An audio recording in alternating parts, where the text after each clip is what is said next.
Friedrich Merz stands in front of the cameras and tells you that you can't get any relief. The money isn't there, the €500 million in additional revenue just from gasoline and diesel, that's basically just not there. Lars doesn't want that. He announces further reforms, and this time he lies afterwards instead of maybe discussing what he's saying with Donald Trump. He tells you very clearly you are in close contact with Donald Trump. And just before that, he had really threatened Europe again. And Mark Rutte refuses to comment. But more on that in a moment. Things are about to blow up back there. And what that means for us, you'll find out in this video. And first, we'll take a look at Friedrich Merz. Yesterday, as you know, I once again spoke with President Trump. I encouraged him to now really pursue the negotiations seriously. Germany will help secure free navigation in the Strait of Hormuz after a peace agreement, provided there is a mandate and a viable concept for it. However, 2 hours earlier, and let me quote this so that no mistake or anything like that creeps in here, no vague declaration of intent, no diplomatic phrases, but hard facts. Warships, military capabilities. Rutte already conveyed all of Donald Trump's demands to the EU this afternoon. I'll explain how he expressed his request to enforce all this in a moment. Second, Trump is demanding concrete commitments for warships or other military capabilities for the Strait of Hormuz within a few days. Either you secure the thing or I'm out.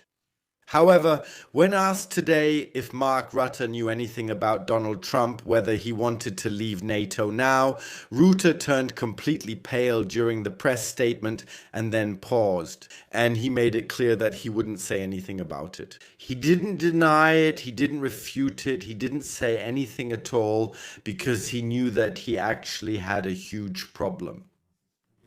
And this huge problem is in the EU.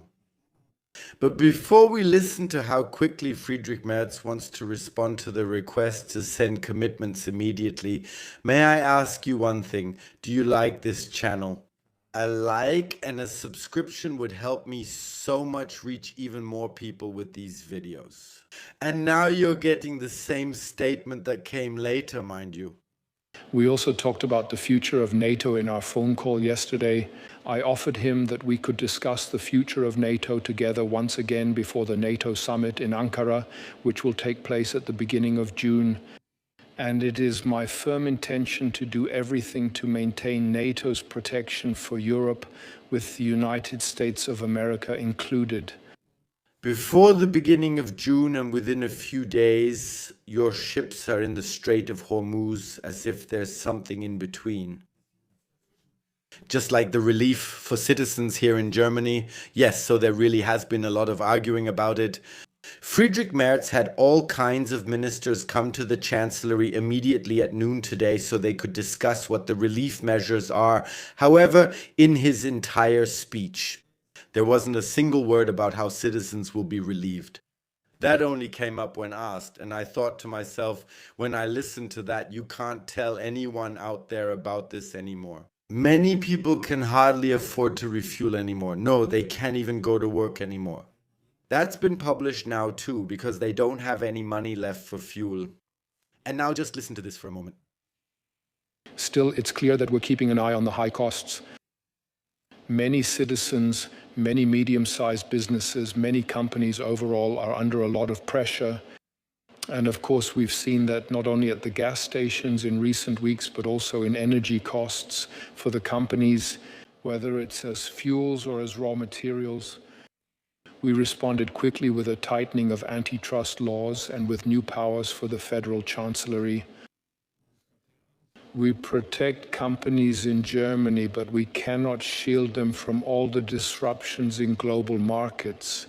In the coming days and weeks, we will also continue to discuss profound reforms for Germany. I played that in full on purpose. You need to let what he said sink in. Yes, we are keeping an eye on them. We can all buy our next loaf of bread and the next slice of sausage with that, and the companies won't go bankrupt because they're keeping an eye on it. And I'll just say this in advance, yes. And if I got a channel subscriber every time he says the word reform, I'd probably already have 1 million subscribers.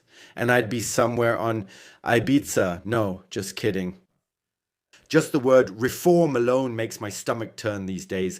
And then when they also say, yeah, we can't protect you from everything. Sure, we'll gladly take the extra 500 million a month, but we just won't give it back. And the voters, well, they don't deserve any better because they're leaving in droves now, and they just don't want to vote for this government anymore. And Lars Klingbeil, he's just too, well, let me just quote here. Lars Klingbeil is simply too sensitive for me to put pressure on him. End this government. Go into a minority government, kick the SPD out, and show who really is the strongest force in the country. I think by now, from the left all the way to the far right, a lot of people would be happy if you finally put an end to this. But no, they let him come today. And then, by the way, he was already pretty grumpy when he arrived there. He looked miserable. I have to say, yes, they probably told him, yeah, no, maybe you're too sensitive. Then the citizens just won't get any relief. It doesn't matter at all how they get to work. And yes, there are people who live in the countryside. And yes, there are people who have to drive to work because there simply aren't any buses running or there aren't any trains there anymore.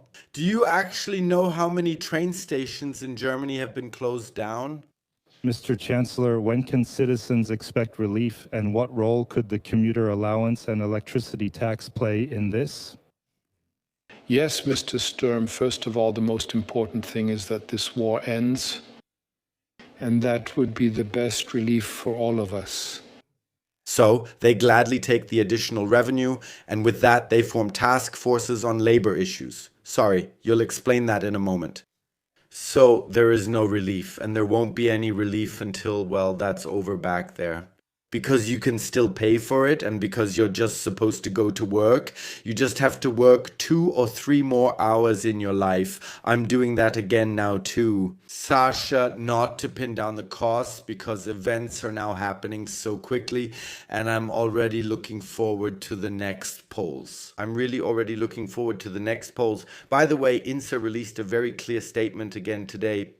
The core voters of the CDU and the SPD, either they've died off by 1%, which of course is possible, maybe because they've starved or couldn't afford heating, whatever the reason, or they've turned away, and now, well, the core voters have now gone to the Greens and the AfD.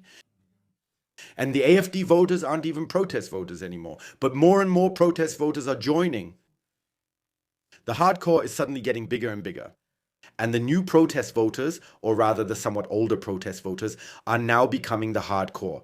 And the new ones become protest voters. And this cycle continues. Because the man has absolutely no self-control. And now there's the best clip I've ever heard from him today. However, the effect will not happen overnight, but it now requires preparatory work that needs to be done. I have also gratefully noted that the Federal Cartel Office has set up 3 task forces in recent days, which serve exactly this purpose, to fulfill that abuse oversight mandate. Yes, the first has already made a statement, while the second completely embarrassed itself doing so. By the way, the first one said, well, there's just over 50% in taxes on it, and actually that's not even that much that they're increasing. It's always just small marginal interest rates or small marginal rates that are increased, but the taxes come in at the end. They just multiply the thing exponentially upwards, and they don't even make that much profit from it anymore. And the second group, they completely embarrassed themselves and said, well, we can't provide any relief because then we'll be missing all that money somewhere else in the budget. With the extra revenue that's coming in now, I ask the obvious rhetorical question in response. Was this Iran conflict planned by you in exactly this way because you knew you were 151 billion euros short in the budget? No idea why so much? Because you spent another 50 billion on welfare benefits for people who don't even have a German passport. Yeah, the last government collapsed over 3 billion. Is there a reason behind all this? Is there maybe a big plan behind this, the big great reset? Or how am I supposed to imagine it? This story definitely can't be predetermined. Because this person standing up there, I don't really know what to say about it, but this person lives in a completely different world.